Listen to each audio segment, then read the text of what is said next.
What if I told you that King Solomon's greatest wealth didn't come from his army or his taxes, but from a secret blueprint he left behind? Let's be honest for a second. We've all been told the same lie since we were kids. Work hard, get good grades, put in the hours, and you'll be successful. So you do it. You grind. You stay late at the office. You skip the weekend trips, and you trade your sleep for a paycheck. But here is the uncomfortable truth. If hard work alone made you rich, the person working 3 jobs just to pay rent would be a billionaire by now. The system we're living in today is designed to keep you in a rat race. It's a loop where you trade your most precious, non-renewable resource, your time, for a currency that loses value every single day. You're running faster and faster, but you're still on the same treadmill. This is the hard work delusion. Now contrast that with Solomon. History remembers him as the wealthiest man to ever walk the earth, not because he worked the most hours, but because he understood the architecture of wealth. While everyone else was chasing gold, Solomon was building a garden. He famously didn't ask for riches, he asked for wisdom. Or, in modern terms, the ability to see the invisible patterns of the market. He understood that wealth isn't something you chase until you're out of breath. It's something you attract by following a specific design. This design is what we call the Solomon Protocol. It's a 3,000-year-old wealth algorithm that Wall Street doesn't want you to think about. It's built on a foundation that defies modern portfolio theory. Instead of gambling everything on a single venture or hoarding cash in a bank account that inflation slowly eats away, Solomon followed a strict covenant of allocation, a balance between land, business, and liquidity. He built his margin of safety into the structure of his life itself, not as an emergency fund, but as permanent architecture. If you're tired of grinding without a blueprint, and you're ready to see the world through the eyes of the wealthiest king in history, you're in the right place. Because in our next video, we're going to dive into the math that proves this isn't just a story. We're talking about the 2% paradox, the statistical anomaly that Wall Street cannot explain. Subscribe to Solomon's Wealth Guide. Let's stop chasing currency and start building your kingdom. The shocking statistic? In the high-stakes world of global finance, numbers usually follow a predictable pattern.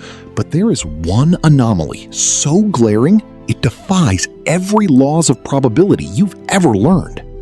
Jewish families represent less than 2% of the global population. Think about that. Out of every 100 people on this planet, only 2 belong to this group. Yet, when you open the Forbes list of the world's wealthiest billionaires, they don't represent 2%. They represent 20. They are appearing at a rate 10 to 20 times higher than what statistical math says is possible. Now, when people hear this, their minds go to one of 2 places. The skeptics call it luck. The cynical invent dark conspiracies to explain away what they don't understand.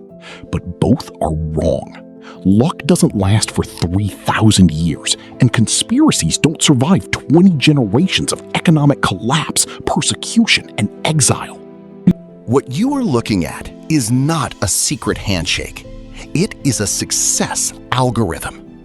It is a survival protocol that was codified by King Solomon and refined through centuries of rabbinical teaching.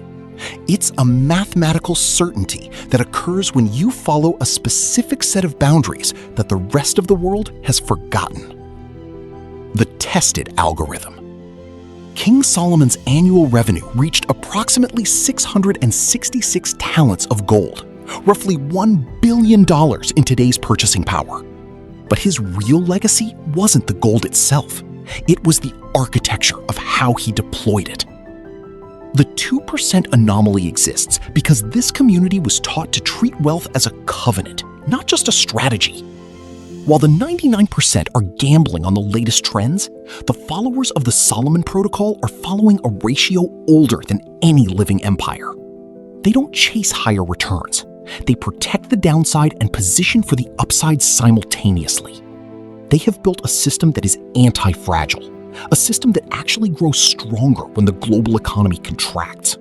The reason most people stay poor despite working hard is that they lack this permanent architecture. They view cash as sleeping money, while Solomon viewed it as ammunition. They push 90% of their equity into one single business or property, believing they are being aggressive. But the 2% know better. They understand that wealth exists in 3 incompatible states: land, business, and liquid capital. By maintaining a strict balance, the rule of thirds, they ensure they can never be forced to sell at the bottom.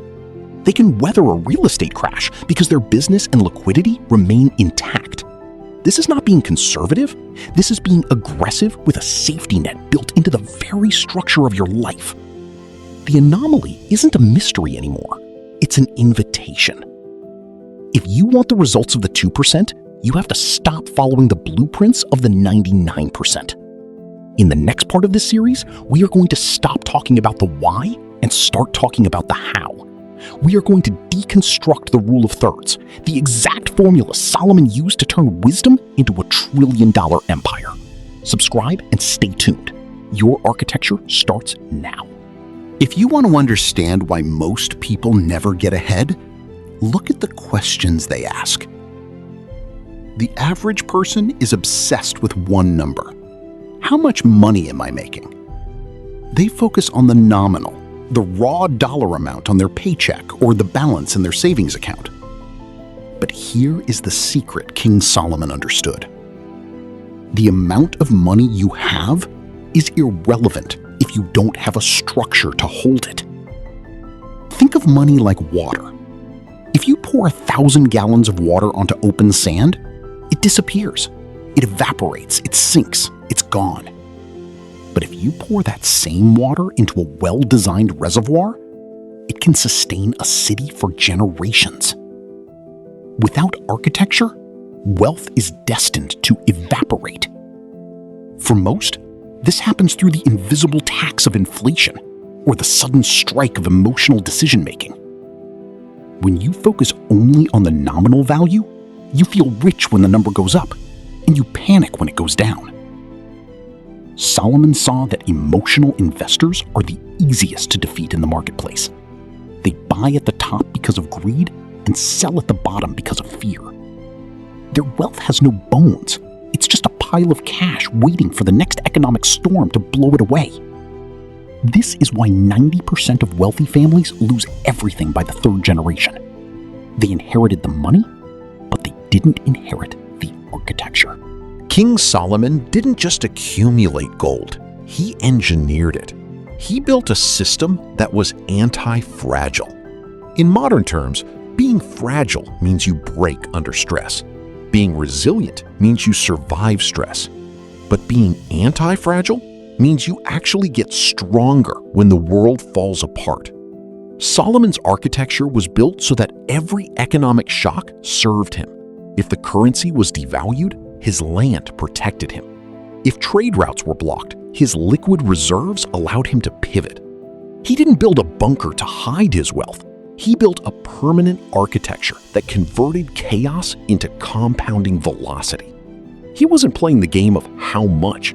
He was playing the game of how is it structured.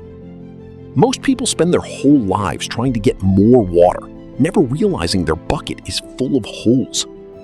It's time to stop chasing the nominal and start building the structural. In the next part, we are going to look at the most misunderstood tool in Solomon's arsenal, the liquidity paradox. You'll discover why the very thing you think is keeping you safe, your savings, is actually the silent thief of your future. Subscribe and let's fix your architecture. Most people live in fear, so they do exactly what they were taught. They save. They stack cash in a bank account, watching the numbers grow, feeling secure. But Solomon would look at a modern savings account and see a cemetery. The liquidity paradox is this: the more you hoard cash out of fear, the faster you lose your future. While you feel safe, Inflation is silently eroding your purchasing power. Your security fund isn't protecting you. It's being confiscated by a system that rewards circulation and punishes stagnation. In the Solomon Protocol, cash isn't meant to sleep. It's meant to be dislocated. Solomon maintained massive reserves not to hide from disaster, but to strike during it. He understood that wealth doesn't just grow, it transfers. And generational wealth transfers happen when markets crash and everyone else is forced to sell their assets at a discount. When you are 1/3 liquid, you don't panic during a recession. You get excited. You aren't a victim of the storm. You are the one with the dry powder, ready to buy the land and businesses that others can no longer afford.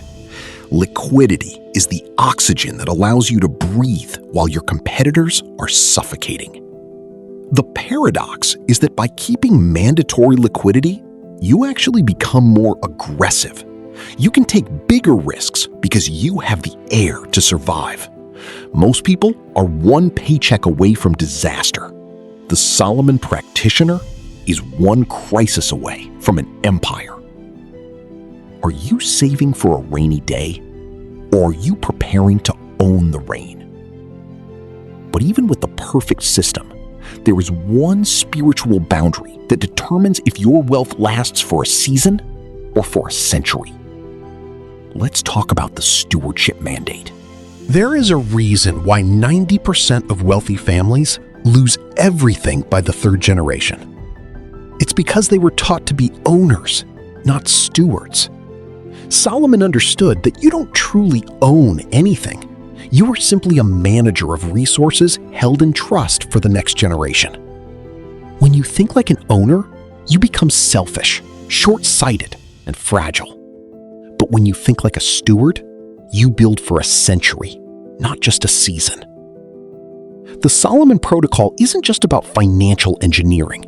It's about a spiritual discipline of boundaries. It's about being faithful to ratios older than any living empire. If you've been grinding without a blueprint, trading your soul for a paycheck, it's time to stop. Realignment starts with one decision: to stop chasing currency and start building a kingdom. This is only the beginning. In our next video, we are going to deconstruct the exact mechanics of the rule of thirds. We will show you how to move your first pieces on the board. Subscribe to Solomon's Wealth Guide. Your architecture starts today.